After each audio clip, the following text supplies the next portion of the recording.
राघव बोला, ये तेरे किसी पाप की सजा है। अब मैं तुझे तलाक दूंगा। अगर तू इस बच्चे को घर से बाहर नहीं निकालेगी तो। मैंने उस नन्ही जान को शिव मंदिर के बाहर रख दिया और राघव से कहा, मेरा भगवान जरूर कोई चमत्कार करेगा, फिर कल सुबह तक सब ठीक हो जाएगा। इस पर वो हंसा और बोला, ठीक है, सुबह तक का वक्त है तेरे पास।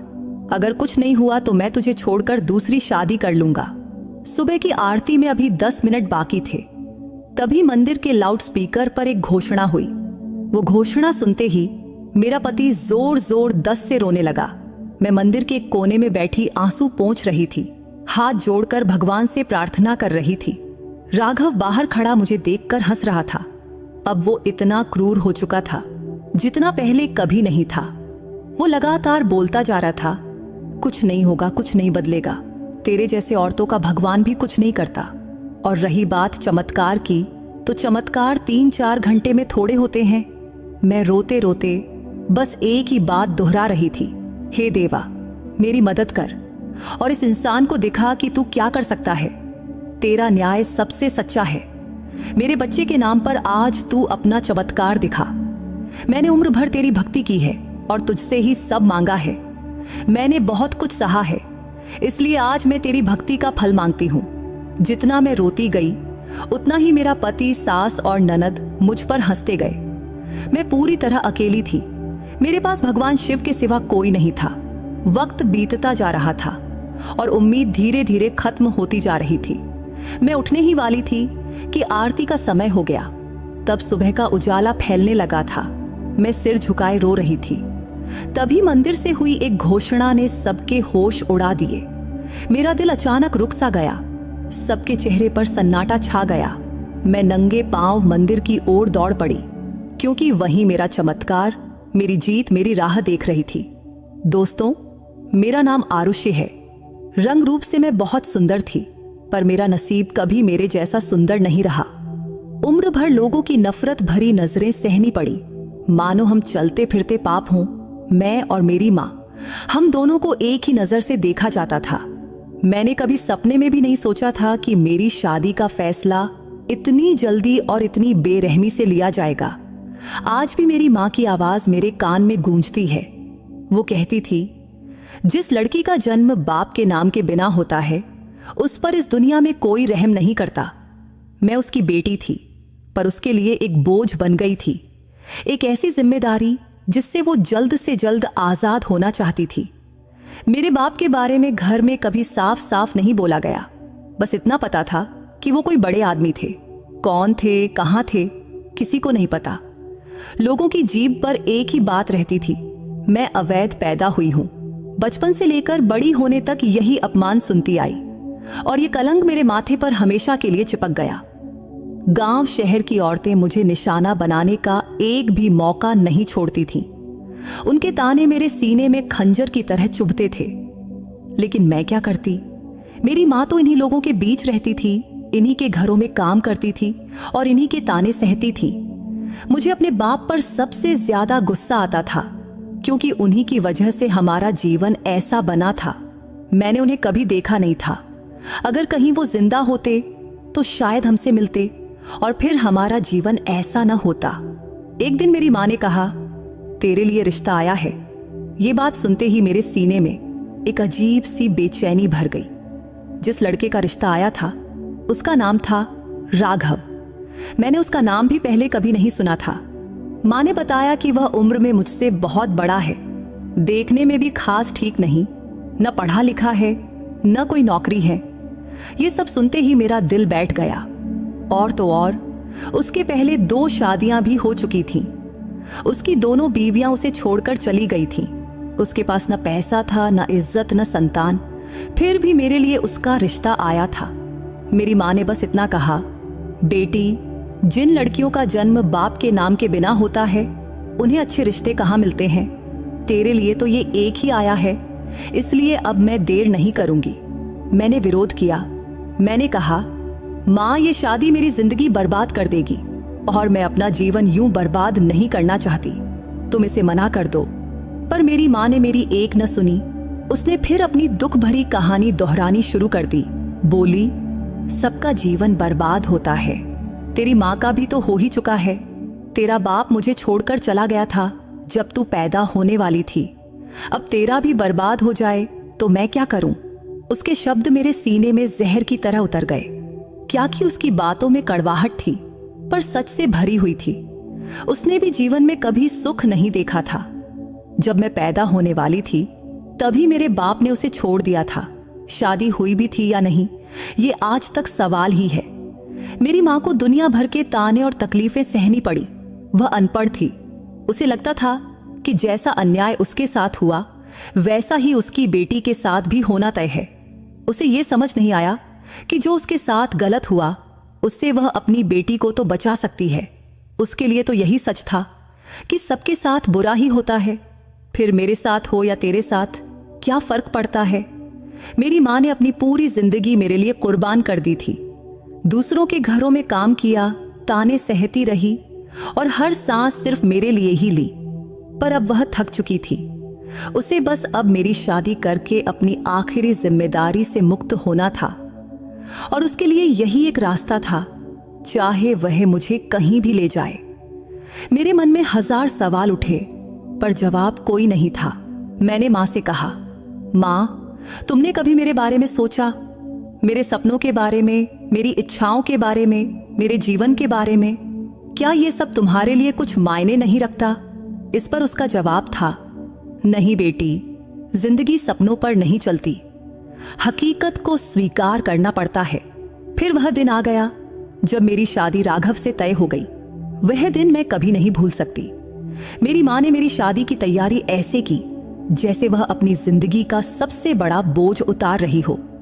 जब उसने मुझे गले लगाया तो उसकी आंखों में प्यार नहीं, एक अजीब खालीपन था। वह बार बार कहती रही कि वह मेरे लिए प्रार्थना करेगी, पर उसके शब्दों में सच्चा यकीन नहीं था। राघव, जो मेरे लिए बिल्कुल अनजान इंसान था, अब मेरा पति बन चुका था। शादी के दिन भी लग रहा था कि ये सब एक सौदा है, क्योंकि इस शादी में कोई भावना नहीं थी। उसकी आंखों में चमक तक नहीं थी, उसके बातों में अपनापन भी नहीं था। शादी पूरी होने के बाद जब मेरी माँ ने मुझे विदा किया तो बस इतना कहा, बेटी, अपनी जिंदगी आसान बनाने की कोशिश करना। ये शब्द मेरे दिल पर एक और घाव बन गए। राघव की माँ कामिनी देवी और उसकी बहन अनुष्का, यानी मेरी सास और ननद, लोगों को बता रही थी, हमने तो बहुत पुण्य किया जो इस लड़की से अपने बेटे की शादी कर रहे हैं, वरना ये लड़की कवाड़े ही बिगड़ जाती। पर पूरी गली को और सारे रिश्तेदारों को पता था कि उनके बेटे को कोई लड़की देने को तैयार नहीं था। 1000 जगह मना होने के बाद ही वे हमारे घर आए थे और मैं जैसी भी थी, मेरी खूबसूरती में कोई कमी नहीं थी। फिर भी वे लोग कहते थे, देखो हमने कितना बड़ा उपकार किया। वे दुनिया के सामने खुद को बहुत नेक दिखाने की कोशिश कर रहे थे। पर मेरे मन में बस एक ही सवाल था, तुम्हें किसने कहा कि मेरे घर रिश्ता लेकर आने को? अगर तुम लोग नहीं आए होते तो शायद आज मेरी जिंदगी बच जाती और एक क्रूर इंसान से मेरी शादी न होती। खैर, मेरी शादी की पहली रात बहुत भयानक थी। जब मुझे होश आया तो मैं सिटी के प्राइवेट हॉस्पिटल में थी। डॉक्टर और नर्सें मुझे देखकर दंग रह गए कि इतनी सुंदर लड़की की ऐसी हालत किसने की। मैं चुपचाप लेटी हुई छत की ओर देख रही थी। डॉक्टर ने पूछा, तुम्हारे माँ बाप को कुछ पता है या नहीं है? मैंने थके हुए स्वर में कहा, उन्होंने तो बस मेरी शादी कर दी थी, अब वे मेरे लिए क्या करेंगे? उन्होंने कहा था, अब तू उनके घर की हो गई, अब तू अपना जीवन काट। डॉक्टर ने कहा, मेरे पास एक महिला सहायता केंद्र का नंबर है, मैं तुझे उनकी संचालिका का नंबर देती हूँ, वो तुझे यहाँ से सुरक्षित ले जाएंगी। हमने पहले भी 5-7 औरतों की मदद की है। फिर वो रुक कर बोली, लेकिन सोच ले, 5-7 तो हजारों में से होती हैं और हजारों औरतों को मदद चाहिए होती है, पर डर की वजह से वे बोल नहीं पाती, सिर्फ 1-2 ही हिम्मत दिखा पाती हैं। अगर तुझ में हिम्मत हो तो हम तुझे वहां भेज देंगे। इस पर मैंने धीरे से कहा, मुझे किसी का नंबर नहीं चाहिए, क्योंकि अकेली औरत के नसीब में यहां बस दुख तकलीफ ही लिखा होता है, इसलिए छोड़ो ये सब। इस पर डॉक्टर ने ठंडी सांस ली और बोली, ठीक है, जैसी तेरी मर्जी। जब मैं हॉस्पिटल से डिस्चार्ज होकर घर लौटी तो मेरे सामने बर्तनों का ढेर रख दिया गया। किसी को ख्याल भी नहीं आया कि मैं अभी नई दुल्हन हूं, बल्कि ऐसा लग रहा था कि मुझे यहाँ बहू बनाकर नहीं, नौकरानी बनाकर लाया गया है। घर में इतना काम था कि मैं सुबह से रात तक काम में डूबी रहती और मेरी ननद और सास बिस्तर पर बैठी आराम करती। नाश्ता पानी खाना सब मैं ही उनके बिस्तर तक लेकर जाती। सबसे बुरी बात यह थी कि इतना करने पर भी वे कभी मेरी तारीफ नहीं करती, बल्कि जब मेरा पति राघव घर आता तो सास ननद दोनों कहती, हम तो सुबह से काम कर रहे हैं, ये रानी साहिबा बस बैठी रहती हैं। फिर वो या तो हाथ उठाता या जुबान से मेरे दिल पर घाव देता। पड़ोस की औरतें एक बार मुझसे बोली, इस घर से पहले भी 2 लड़कियां इसी तरह भाग गई थीं, क्योंकि ये लोग बहू का जीना हराम कर देते हैं। देखते हैं अब तू कितने दिन टिकती है। इस बात पर मैं क्या कहती, क्योंकि मेरे पीछे मायका था नहीं और आगे पति छोड़े तो कहां जाती। इसलिए शादी के बाद मेरा जीवन ठीक वैसा ही हो गया जिसका मुझे हमेशा डर लगता था, क्योंकि राघव क्रूर और स्वार्थी निकला। मेरे लिए हर दिन मुश्किल था, फिर भी अपनी मां की कही बात याद रखती थी। जिंदगी आसान नहीं होती, वो बात मेरी हकीकत बन चुकी थी, क्योंकि जब औरत पूरी तरह फंस जाती है तो अक्सर उसे बुरा पति और बुरा ससुराल ही मिलता है। फिर वो बस यही सोचती है, काश उसे एक बच्चा होता, अपना बच्चा, जिससे वह प्यार कर सके, जिसके साथ खेल सके, जो उसका सहारा बने। पर यही मेरी सबसे बड़ी गलती साबित हुई कि मैं भी यही सब सोचने लगी और मां बनने की प्रार्थना करने लगी। वैसे मेरे पति राघव की पिछली 2 बीवियों से उसे कभी संतान नहीं हुई थी, इसलिए मैं सपने में भी नहीं सोच सकती थी कि मेरे जीवन में ऐसा पल भी आएगा और जो इंसान हमेशा मेरे प्रति कठोर रहा वह अचानक मेरे लिए नरम पड़ जाएगा। जब डॉक्टर ने मुझसे कहा कि मैं मां बनने वाली हूं तो मेरे सीने में एक साथ खुशी और डर दोनों उमड़ आए। लेकिन अपने पति का चेहरा देखकर मैं दंग रह गई, क्योंकि उसके चेहरे पर सच्ची खुशी थी। डॉक्टर के कमरे से बाहर निकलते ही उसने मेरा हाथ थामा। वो पल मुझे सपने जैसा लगा था, क्योंकि उसके हाथ में पहली बार कोमलता थी। वह प्यार से बोला, धीरे चल, कहीं तुझे कुछ हो गया तो। ये सुनकर मैं हैरान रह गई, क्योंकि जिस इंसान के दिल में मेरे लिए कभी कोई भाव था ही नहीं, उसमें ये ममता अचानक कहां से आ गई। घर लौटते ही उसने अपनी मां और बहन को बुलाया। तब उसकी आवाज में वही सख्ती थी जो वह मुझ पर दिखाता था, पर इस बार वो सख्ती मेरे हक की थी। उसने कहा, खबरदार, अब अगर किसी ने मेरी बीवी को तंग किया तो अच्छा नहीं होगा, क्योंकि ये मां बनने वाली है और ध्यान रहे, इसका पूरा ख्याल रखा जाएगा। ये शब्द मुझे सपने जैसे लगे, ऐसा सपना जो मैंने कभी सच होते नहीं देखा था। फिर मेरा पति आगे बोला, अब ये सिर्फ खाना बनाएगी, वो भी सिर्फ 2 महीने, उसके बाद इसे पूरा आराम करना है। बाकी घर का काम तुम लोग संभालो या बाहर से खाना मंगवाओ। मैं रोज फल, दूध और जो भी चाहिए लाऊंगा। ये सुनकर मैं वहीं थम गई। क्या यही वो इंसान था जिसने मेरी जिंदगी नरक बना रखी थी? तब मेरी सास और ननद के चेहरे पर खुशी और बेचैनी दोनों थीं। शायद वे सोच रही थीं कि ये सब अचानक कैसे और क्यों हो रहा है। थोड़ी देर की खामोशी के बाद मेरी सास बोली, ये क्या बात हुई? औरतें तो हमेशा काम करती आई हैं, और मां बनना कोई बीमारी है क्या? पर मेरे पति ने उनकी बात सख्ती से काट दिया और उन्होंने कहा, मैंने कहा ना, अब से ये कोई काम नहीं करेगी और इस पर कोई बहस नहीं होगी। उस पल में मेरे मन में उम्मीद का एक छोटा सा किरण जाग उठा। क्या सचमुच भगवान ने उसका दिल बदल दिया था? क्या वह सच में बदल रहा था? लेकिन फिर भी मुझे यकीन नहीं हो रहा था कि यह बदलाव हमेशा के लिए है या सिर्फ कुछ दिनों का। फिर भी उस क्षण मैंने उस पर भरोसा कर लिया। उसका नरम देखभाल करने वाला स्वभाव मुझे वरदान जैसा लगा। ऐसा लगा कि आने वाले बच्चे की कृपा से ही यह सब हो रहा है। शायद यह बच्चा हमारे जीवन में अच्छा बदलाव लाएगा। वह पल मेरी जिंदगी का एक खूबसूरत मोड़ था, ऐसा मोड़ जिसने मेरे मन में उम्मीद और खुशी का दिया जला दिया। तब मुझे लगा भगवान ने मेरी प्रार्थना सुन ली है। उस दिन जब रात हुई तो मैं अपने कमरे में बैठी सोच रही थी कि शायद मेरा जीवन नई दिशा ले रहा है और जो उम्मीदें सालों से अंधेरे में दबी पड़ी थीं, वे फिर से जाग उठी थीं। क्योंकि मेरे पति के बदले हुए व्यवहार ने मुझे यकीन दिलाया कि अब शायद मेरे नसीब में सुख लिखा है। इसीलिए मैंने भगवान का शुक्रिया अदा किया और मन में नए सपने बुनने लगी। लेकिन वह खुशी बहुत कम वक्त की थी। रात को जब मैं पानी लेने कमरे से बाहर निकली तो राघव की आवाज आई। वह अपने माँ और बहन से बात कर रहा था। आवाज सुनकर मैं दरवाजे के पीछे रुक गई और सुनने लगी। लेकिन जो कुछ मैंने सुना उसने मेरा दिल पूरी तरह तोड़ दिया। मेरी ननद गुस्से में बोल रही थी, तूने तो अपनी बीबी को हमारे सिर पर बिठा दिया है। अब ये रानी बनकर घूमती है, घर में कोई काम नहीं करती और तुझे इसके सिवा कुछ दिखता ही नहीं है। मेरी सास ने भी गुस्से से कहा, हाँ ये क्या बात हुई बेटा, तूने उसे सिर पर क्यों चढ़ा रखा है? हमने सपने में भी नहीं सोचा था कि यह हम पर राज करेगी।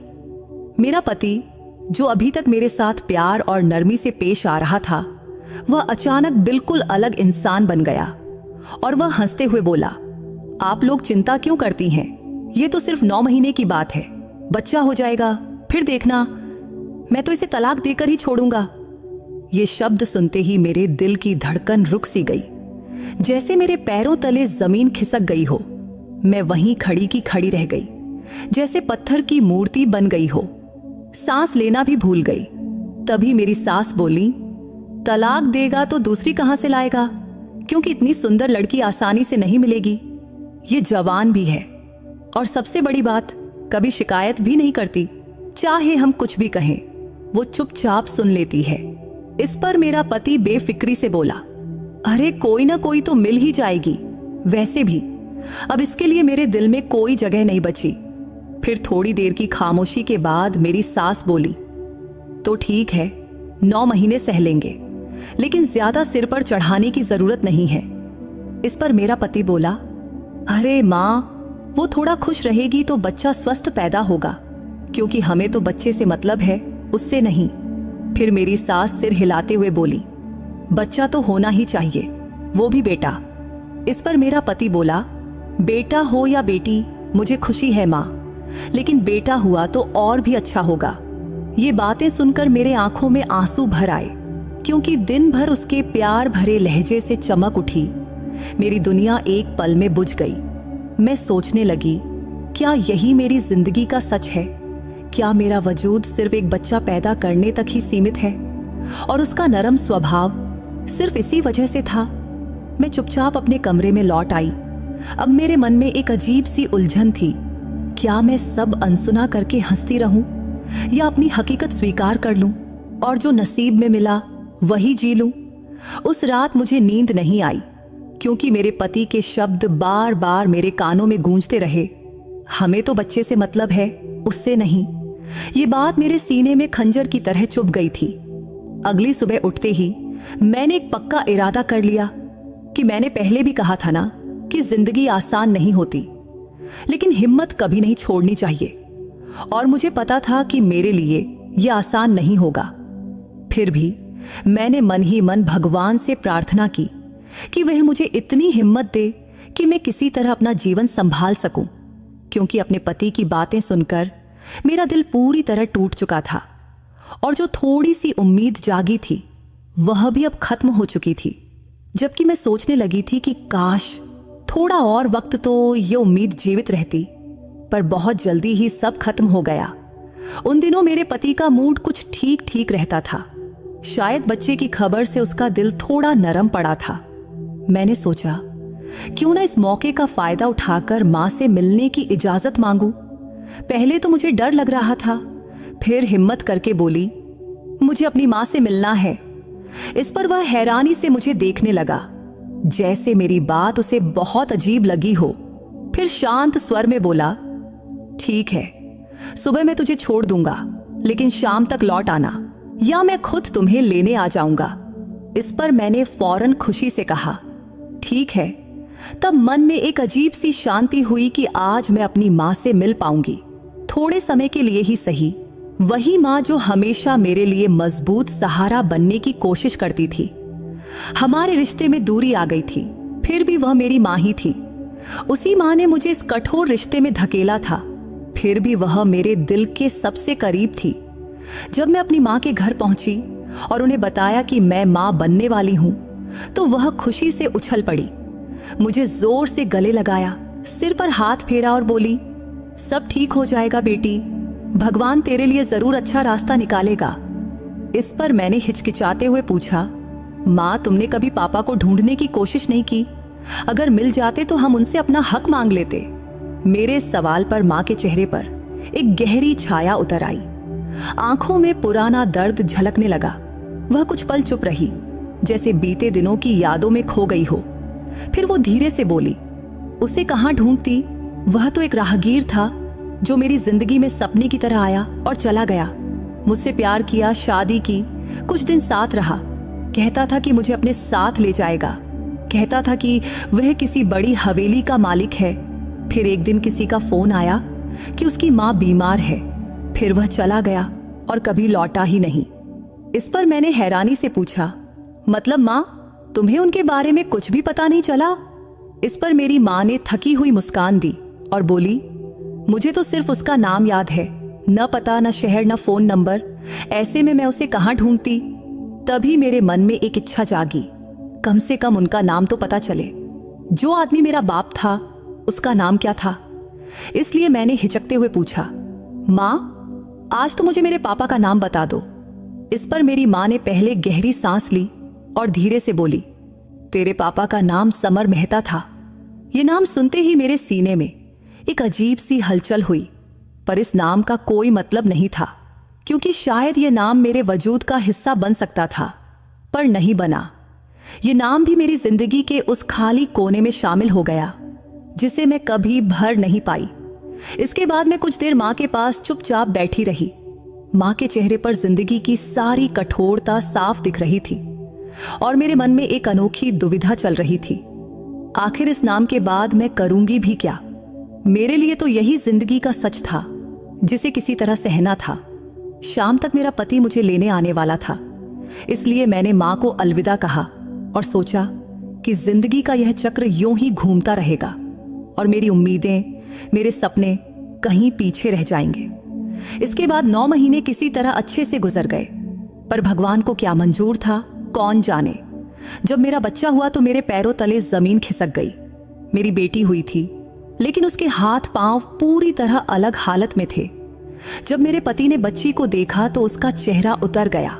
वह बोला, बच्चा तो हुआ पर बेकार है, इसे कौन संभालेगा, इसका कौन देखभाल करेगा? मेरे पति की बात मेरे सीने में तीर की तरह चुभी। मुझे इतना दर्द हुआ कि बयां नहीं कर सकती।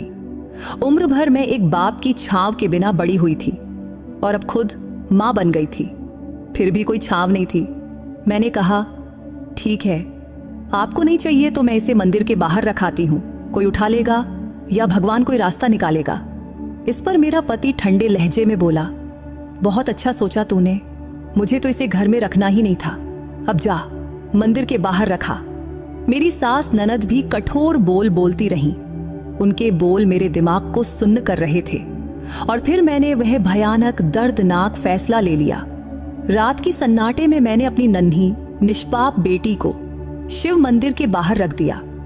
लौटकर आई तो मेरा पति बोला, बहुत अच्छा किया तूने। इस पर मैंने जवाब दिया, भगवान जरूर कोई ना कोई रास्ता दिखाएंगे। वह हंसकर बोला, अरे वाह, तुझे अपने भगवान पर बहुत यकीन है लगता है। अच्छा चल देखते हैं तेरा भगवान क्या करिश्मा करता है। उसने मुझे सुबह की आरती तक का वक्त दिया था। वह बोला, अगर उस वक्त तक कोई चमत्कार न हुआ तो तू भी इस घर से निकल जाएगी। मैंने पूजा की थाल सजाई।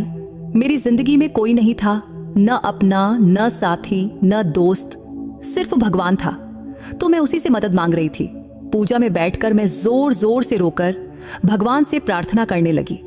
उधर घर के सारे लोग मुझ पर हंस रहे थे, यह कहकर कि रोने धोने से कोई चमत्कार नहीं होने वाला। रात होती जा रही थी, मन में एक अजीब सी बेचैनी थी।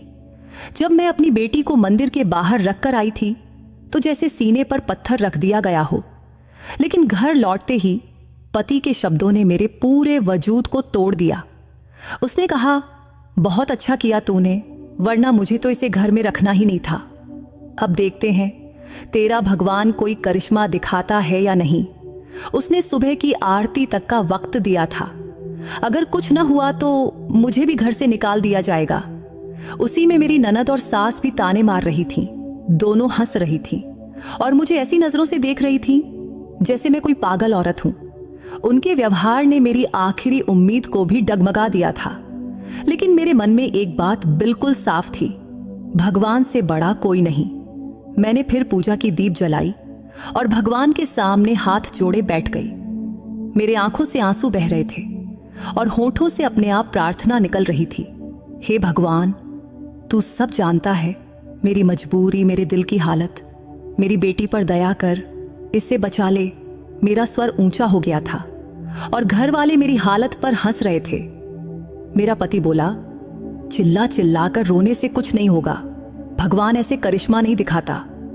मेरी सास तंज कसते हुए बोली, बहुत बड़ी भक्त बनती है, देखते हैं इसका भगवान कुछ करता भी है या नहीं। लेकिन मैं अब दूसरे लोक में थी। मेरी प्रार्थना रुकने का नाम नहीं ले रही थी। दिल की गहराई से सिर्फ एक पुकार निकल रही थी, हे भगवान, मेरी निष्पाप बेटी को किसी तरह बचा ले। रात का हर पल मेरे लिए प्रलय जैसा लग रहा था। सुबह नजदीक आ रही थी और मेरी हिम्मत टूटती जा रही थी। मन में डर था, अगर चमत्कार ना हुआ तो क्या होगा? क्या सचमुच मुझे इस घर से निकाल देंगे? क्या मेरी बेटी हमेशा के लिए अंधेरे नसीब की शिकार बन जाएगी? मेरे पति का हास्य अभी भी कानों में गूंज रहा था।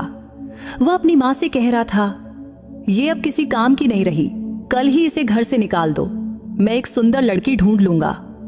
मेरी सास भी उसका साथ दे रही थी। तू चिंता मत कर बेटा, मैं तेरे लिए ऐसी बहू लाऊंगी कि सब दंग रह जाएंगे। ये तो अब किसी काम की नहीं रही। उनके ये शब्द मेरे सीने में पानी की तरह उतरते रहे। फिर भी मैं शांतिपूर्वक पूजा पर बैठी रही और रोते रोते भगवान से प्रार्थना करती रही। रात का काफी वक्त बीत चुका था, सुबेर होने वाली थी। बाहर अंधेरा कम हो रहा था, लेकिन मेरे मन का अंधेरा और गहरा होता जा रहा था।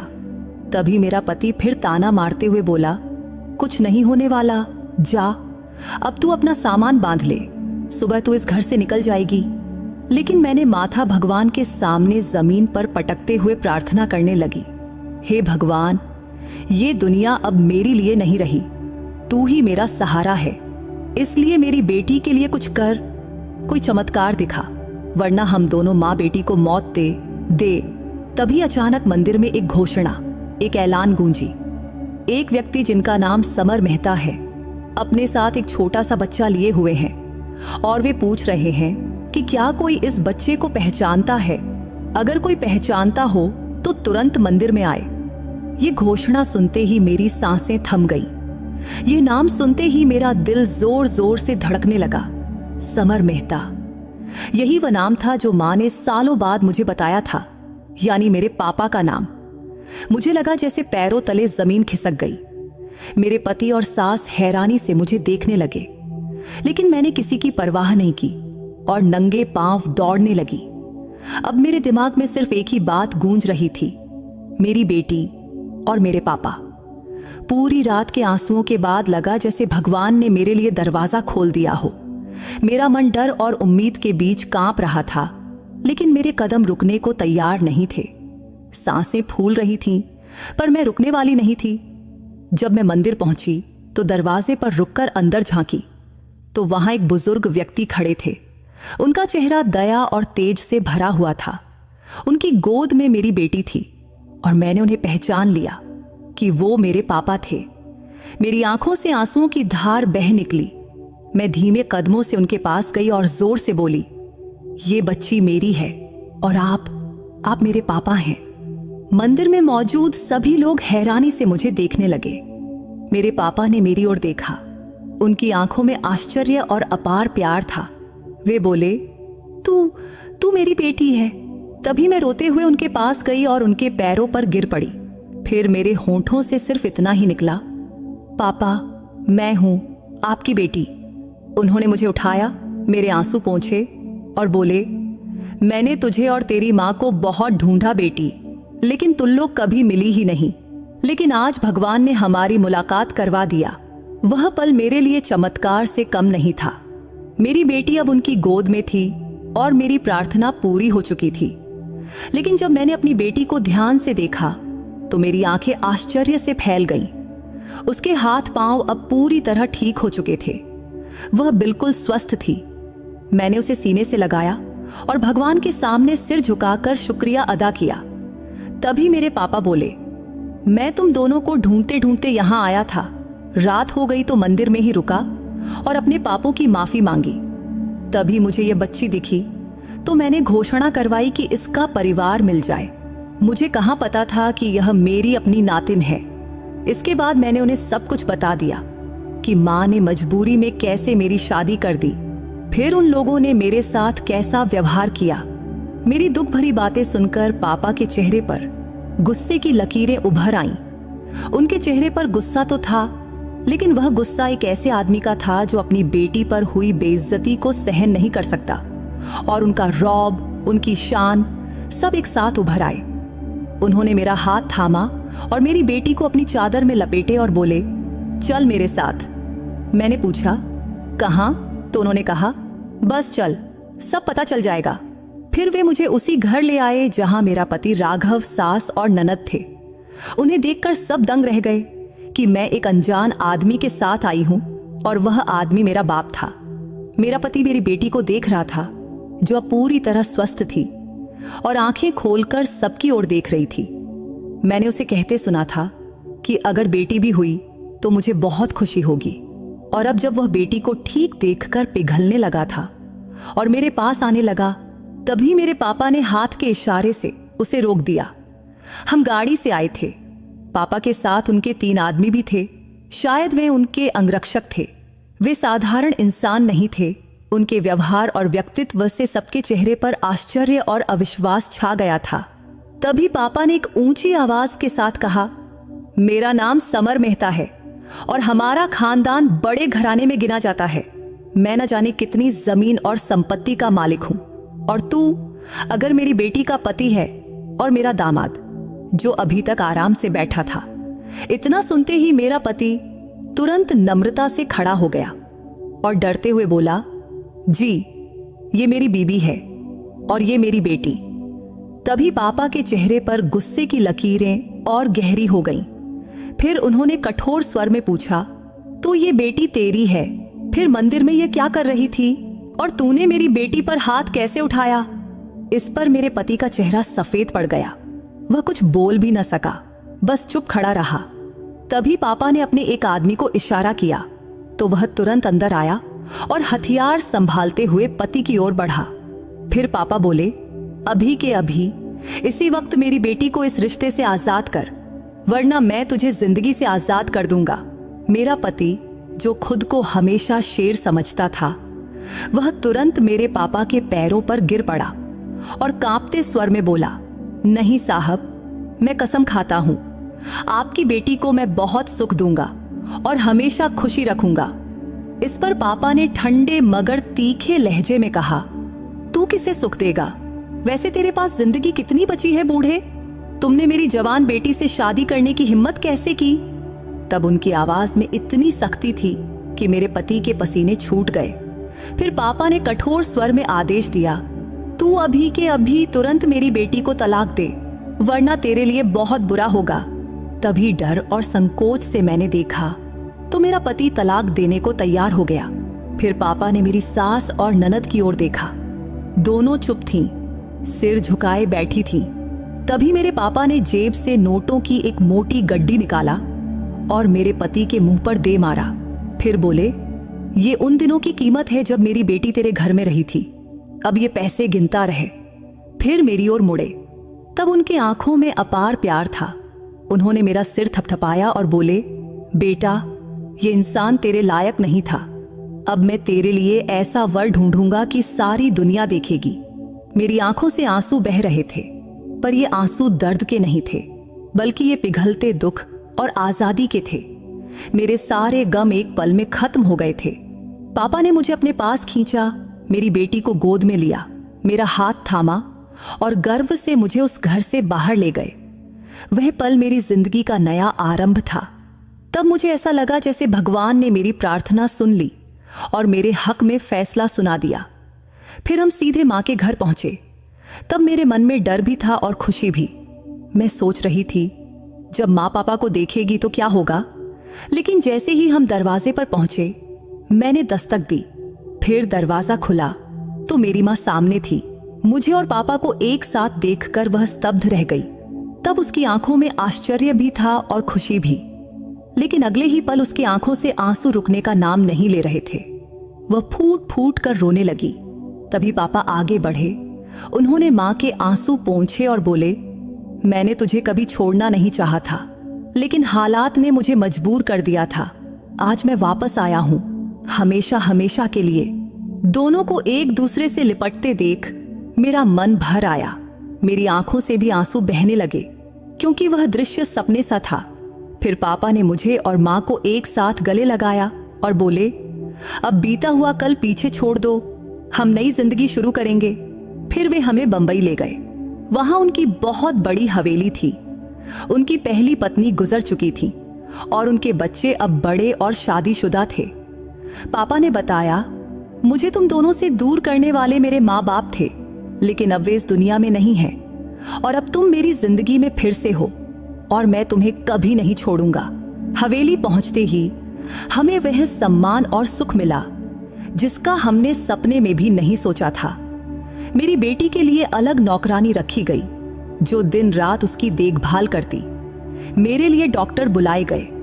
उन्होंने मेरा जांच करके कहा, तुम बहुत कमजोर हो, लेकिन अच्छा खाना और पूरा आराम मिले तो सब ठीक हो जाएगा। फिर पापा ने हमें वह सब दिया जिसकी हमने कभी कल्पना भी नहीं की थी। मेरी बेटी के लिए नए कपड़े, नए खिलौने, झूले, यहाँ तक कि सोने के कंगन और अंगूठियां भी। मेरे माँ के लिए खूबसूरत साड़ियां और गहने, मेरे लिए नए वस्त्र और पूरा आराम। हवेली के खाने में ऐसे ऐसे पकवान परोसे जाते कि हम देखते रह जाते। हर रोज स्वादिष्ट और लजीज भोजन। बस एक हफ्ते में हमारी हालत बदल गई। कमजोरी की जगह ताजगी, तकलीफ की जगह सुकून आ गया। जो कुछ भी जिंदगी ने हमसे छीना था वह हमें कई गुना होकर वापस मिल गया। पापा ने अपने प्यार और जिम्मेदारी से हमें वह इज्जत और मान सम्मान दिया जो सचमुच हमारा हक था। बंबई पहुंचते ही उन्होंने हमारा परिचय पूरे परिवार से करवाया। वहां मेरी मुलाकात एक लड़के से हुई। सब कुछ मेरे लिए बिल्कुल नया और सुखद था। जैसे दुख के एक लंबे अध्याय के बाद जिंदगी ने मुझे फिर से हंसना सिखाया हो। वह मेरी ही उम्र का जवान लड़का था, किसी राजकुमार सा सुंदर और आकर्षक। मेरे पापा मुझे उससे मिलवाते हुए बोले, ये करण मल्होत्रा है और मैं चाहता हूं कि तेरा विवाह इसी से हो।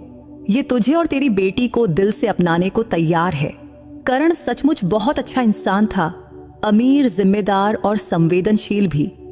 लेकिन इस बार मैं कोई जल्दबाजी में फैसला नहीं करना चाहती थी, इसलिए मैंने पापा से थोड़ा वक्त मांगी और उन्होंने मेरी इच्छा का पूरा सम्मान किया।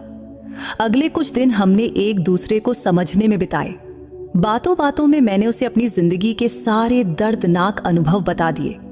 वह मेरे साथ बहुत प्यार, समझदारी और संवेदनशीलता से पेश आता था। एक दिन उसने कहा, अगर तुम्हारा पहला पति मेरे सामने होता तो मैं उसे उसके व्यवहार की सजा जरूर देता। हमारे घर की कोई भी लड़की ऐसा बर्ताव बर्दाश्त नहीं करती, लेकिन अगर तू चाहे तो मैं उसे आज भी सबक सिखा सकता हूं। इस पर मैं हंसकर बोली, नहीं, जो हुआ उसे भूल जाना चाहिए। हम अपनी जिंदगी आगे बढ़ाएं और बीता हुआ पीछे छोड़ दें। इसके बाद करण और मुझ में गहरी दोस्ती हो गई। वह सिर्फ मुझसे ही नहीं, मेरी बेटी से भी बहुत प्यार करने लगा। उसे गोद में लेकर घंटों खेलता और उसकी छोटी छोटी बातों से मुझे अपार खुशी मिलती। पापा ने मेरी बेटी का नाम अनन्या रखा था और उसके लिए हर संभव सुविधा उपलब्ध कर दी थी। एक दिन करण ने मुझसे कहा, मैं तुम्हारा राह हमेशा देखता रहूंगा। जब तुम कहोगी तभी हम शादी करेंगे। चाहे जितना भी वक्त ले लो, ये फैसला पूरी तरह तुम्हारा होगा। उसकी यह बात मेरे दिल की गहराई तक छू गई। उसका सच और उसका प्यार धीरे धीरे मेरे दिल में जगह बनाने लगा। कुछ दिनों बाद मैंने मन की आवाज सुनी और हाँ कह दिया। फिर मेरे पापा ने बहुत खुशी से हमारा विवाह करवा दिया। ये मेरे लिए एक नई जिंदगी की शुरुआत थी, करण के साथ। अब मेरी जिंदगी खुशियों से भर गई।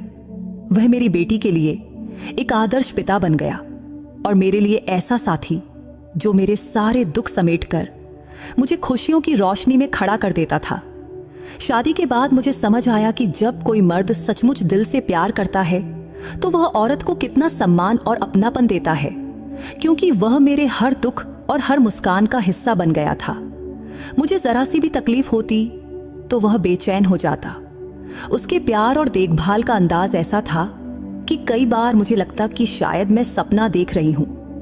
मेरे पापा ने सच कहा था कि वे मेरा विवाह किसी राजकुमार से करेंगे और करण ने मुझे सचमुच राजकुमारी की तरह रखा। अब मेरी जिंदगी खुशियों से भरी हुई थी और मैं हर पल भगवान का शुक्रिया अदा करती थी। मेरी माँ भी अब पापा के साथ बहुत खुश थी, पहले से कहीं ज्यादा सुकून और खुशी से भरी हुई थी, जैसे मैं बचपन में सपनों में उन्हें देखा करती थी। पापा ने माँ से कहा था, अब हर दिन मन मुताबिक जियो, हाथों में रंग बिरंगी चूड़ियां पहनो, सज संवर कर अपना जीवन सुंदर बनाओ। जो वक्त हम एक साथ नहीं जी पाए, अब आखिरी सांस तक जी लेंगे। मेरे पापा सचमुच हीरो थे। तब हालात ने कभी हमें एक दूसरे से दूर किया था, तो अब उन्होंने सारी रुकावटें हटा दी और हमें अपनी जिंदगी का हिस्सा बना लिया। जिंदगी में हर इंसान को तरह तरह की मुश्किलें और तकलीफें झेलनी पड़ती हैं। कभी कभी हालात इतने कठिन हो जाते हैं कि इंसान को खुद को संभालना भी मुश्किल लगता है। वह खुद को अकेला और लाचार समझने लगता है। वैसे मुश्किलें और रुकावटें हर किसी की जिंदगी का हिस्सा हैं, लेकिन जब जिंदगी में कठिन वक्त आता है तो हमें याद रखना चाहिए कि भगवान की कृपा और मदद से बड़ा कुछ भी नहीं है। जितना हम भगवान पर भरोसा रखते हैं, उतना ही वह हमारी मदद करता है और अपने दया करुणा से हमारे दुख दूर करते हैं। भगवान से हमारा रिश्ता ऐसा है जो कभी नहीं टूटता। जो इंसान ईश्वर की मदद पर यकीन रखता है, भगवान उसकी जरूर मदद करते हैं। ये सच है कि दुनिया के सारे सहारे अस्थायी हैं। अगर इंसान सिर्फ अपनी ताकत, पैसे या दूसरों पर निर्भर रहेगा तो कुछ समय बाद वह थककर निराश हो जाता है, क्योंकि दुनिया के लोग और चीजें एक सीमा तक ही साथ देती हैं और आखिर में इंसान को अकेले ही चलना पड़ता है। लेकिन भगवान का साथ हमेशा हमारे साथ रहता है। बस शर्त एक ही है, हम उस पर सच्चा विश्वास रखें और सच्चे मन से उससे मदद मांगे।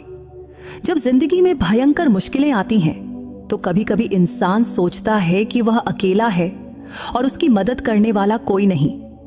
लेकिन अगर वह भगवान की ओर मुड़े, सच्चे दिल से प्रार्थना करे और उनकी मर्जी के अनुसार चलने की कोशिश करे तो भगवान जरूर उसकी मदद करते हैं।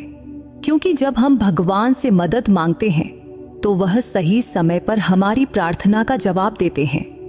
उनका रास्ता हमारे सोच से अलग हो सकता है, लेकिन उनका हर फैसला हमारे भले के लिए ही होता है।